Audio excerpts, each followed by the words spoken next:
Alors nous sommes ici sur le dojo avec Christelle Stürz. Vous êtes, Christelle, vainqueur de la Coupe du Monde de karaté. On vous a vu vous entraîner, ça va, ça donne avec les garçons, hein? Ouais, plutôt, ouais.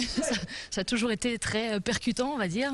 Je voudrais bien qu'on vous découvre un petit peu. 32 ans, vraie compétitrice. Vous avez commencé la compétition à quel âge, hein? J'ai commencé le karaté à l'âge de 10 ans jusqu'à l'âge de 12 ans. Ensuite, je suis passé à un autre sport. J'ai fait de la course à pied 5 bonnes années pour reprendre par la suite le karaté à l'âge de 17 ans. Assez rapidement, j'ai obtenu ma ceinture noire. Très rapidement, j'ai participé à la Coupe d'Europe Wado. Donc voilà, la compétition, je l'ai vraiment bien reprise à l'âge de 18 ans. Comment s'est passée alors cette Coupe du Monde? Vous revenez avec la médaille d'or. Comment ça se passe? Vous arrivez? Quel état d'esprit? Oh là là, l'état d'esprit était... Comment dire, j'étais finement préparée aussi bien psychologiquement que physiquement. Je connais le Japon depuis un bon nombre d'années puisque ma première rencontre avec le Japon a été en 1999. J'y suis retournée en 2005 pour cette Coupe du Monde aussi. Les 2 fois, je perds contre des Japonaises. Donc j'y allais vraiment à pas feutrer, de manière très humble, en sachant exactement ce qui nous attendait là-bas. Donc voilà, donc ça a été une préparation un peu en vase clos. J'ai eu l'occasion de m'entraîner avec l'ancien vainqueur de la Coupe du Monde, Gilles Hillet, qui me connaît très bien et qui a su m'insuffler cette petite chose qui allait me faire gagner lors de la Coupe du Monde. Ça c'est évident. Qu'est-ce que vous avez eu de plus face à vos concurrentes japonaises, vos partenaires?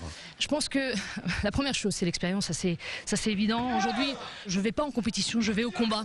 Donc c'est un peu, la nuance est quand même à saisir. Et je pense quelque part que j'étais beaucoup plus patriote que les japonaises. Ah ouais. Ouais. Ah, dans la tête, vous étiez, vous défendiez un drapeau. Ça y est. Je défendais un drapeau. Et comme je vous l'ai dit, c'est vraiment un pays qui me tient particulièrement à cœur. Donc voilà, je pense que... Vous avez envie de leur mettre une raclée sur leur terrain, faut le dire. Allez, on va dire ça comme ça, Alors j'ai vu sur votre Facebook que vous êtes bouddhiste.